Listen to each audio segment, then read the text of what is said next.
I welcome you all in this video. In this video, we will discuss the design of shaft subjected to combined loading, that is combined bending moment MB and torsional moment MT. So now we have to consider a few important points while designing a shaft subjected to combined bending moment and torsional moment. So let us consider the first point. So this is a shaft which is supported on the two bearings, bearing A and bearing B, and this shaft carries a flywheel. Okay.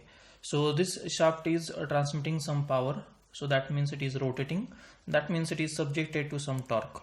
Okay, so as this shaft is transmitting some power, it is rotating, that means it is subjected to some torque, and it is carrying flywheel. Okay, so flywheel has some weight, self weight. Okay, so in this case we can represent this system in with line diagram like this. So I have shown these 2 points A and B for these two bearings. So these are the two reactions RA and RB at two bearings, and this is the load which corresponds to the weight of flywheel. Okay, so here we can write load is equal to self weight of flywheel. Okay, so whatever the load is acting on the shaft, it is because of the self weight of flywheel. Okay, and in this case the bending moment MB is due to this load, that is due to the self weight of flywheel, and torsional moment MT is due to the rotation of this shaft. Okay, so we can calculate MT from power, we can calculate bending moment MB from this load and these distances. Okay, so in this way we can calculate MB and MT, and this is the load, that is which is equal to self weight of flywheel. So this is the case for shaft with flywheel. Now consider the second case, that is shaft with pulley and belts. Now consider the second important point. Here this is a shaft which is supported on the two bearings, bearing A and bearing B, which carries a pulley along with the belts. Okay, now if you look at the side view, this is the pulley, side view of pulley, this is the side view of shaft, and this is a diameter of pulley. Okay, now as we know that this in the belts there are two tensions. So one is the tension in the tight side and another is the tension in the slack side. Okay, and also this pulley has some self weight. Okay, so it is very important point that in this case when the shaft was carrying the flywheel, there was only a load which is the self weight of flywheel, but here it is not the case. Here there is a pulley along with the belt, and belt has tension in tight side, tension in slack side. Okay, and also the pulley has a self weight. So when we represent this system in a line diagram, we have to show these 2 points A and B for these two bearings. We have to show the reaction at bearing A, that is RA, reaction at bearing B, that is RB, and this is the load at which the pulley is mounted, that is point C. So at this point C we have to show the load. Okay, so obviously the first load will be self weight of pulley. Okay, but additionally there is another load which is nothing but the load of this tension in tight side and tension in slack side. So we have to add this tension in tight side and tension in slack side into this self weight, so that we can get the total load. Okay, so total load at this point C is nothing but the self weight of this pulley plus tension in tight side plus tension in slack side, and this is the important point in case of a shaft with carrying pulley and belts. Okay, so this load, total load, we have to consider like this whenever we consider a shaft with pulley and belts. Okay, so we are going to see how to find out this tension in tight side and slack side for a given problem. Okay, so let us discuss this. But before getting to T1 and T2, let us just recall that which thing causes MB, that is bending moment, and which thing causes torsional moment in the system. Okay, so due to this total load, that is self weight plus T1 plus T2 causes the load at this point C, and which causes the bending moment in this system. Okay, so due to the load acting on the shaft, it causes the bending moment, and torsional moment or torque MT is due to the rotation of this shaft.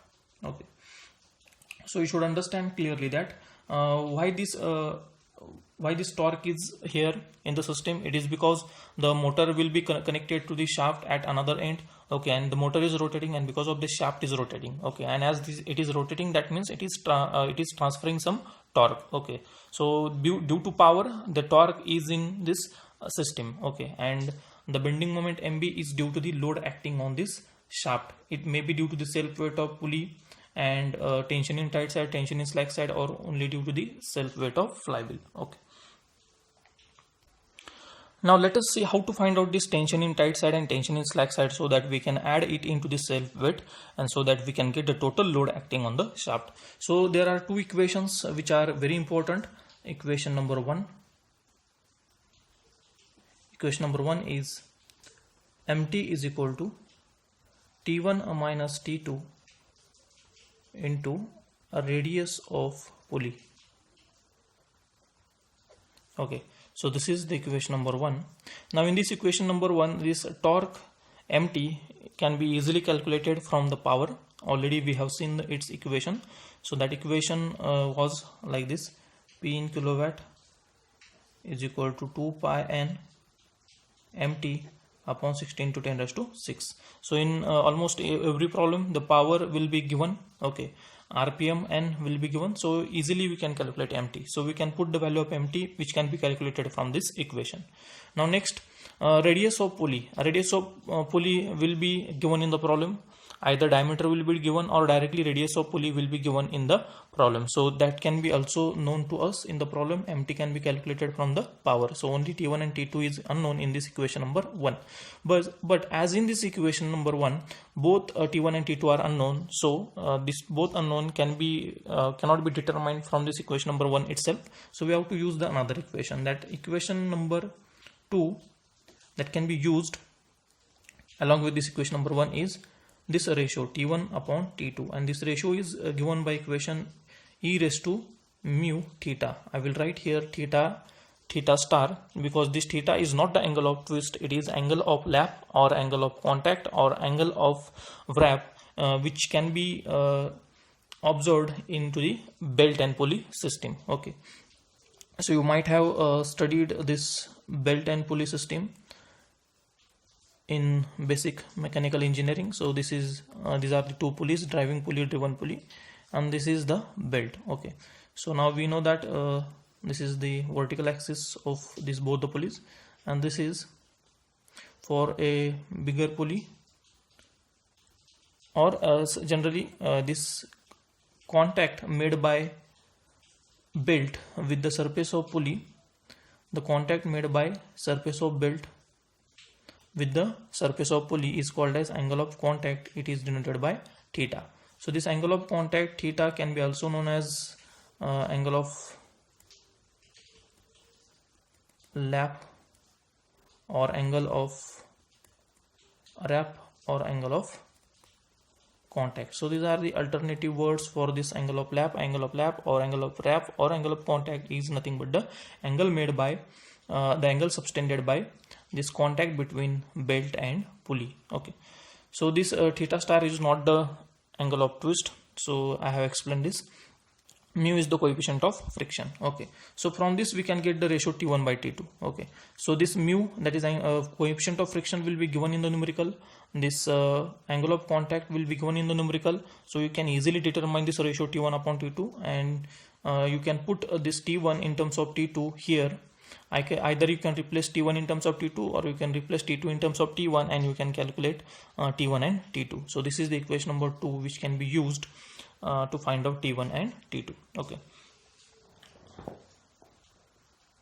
so let us write here where this mu is coefficient of friction, which will be given in the numerical, and this theta star, it is star is made just for our understanding. This, it is nothing but angle of lap or angle of wrap or angle of contact in radian. It is in radian. Okay, it must be in radian. In problem it will be given in the degree. We have to convert it into radian by multiplying by pi upon 180. So by solving this equation number 1 and 2, you will get the separate values of T1 and T2. So solve equation 1 and 2 and get values of T1 and T2, that is tension in tight side and tension in slack side, and that you have to add into the self weight of this pulley. so that we can get the total load, and by considering this total load you can find out the bending moment. Okay. So this is about the important points in the design of shaft subjected to combine bending moment and torsional moment.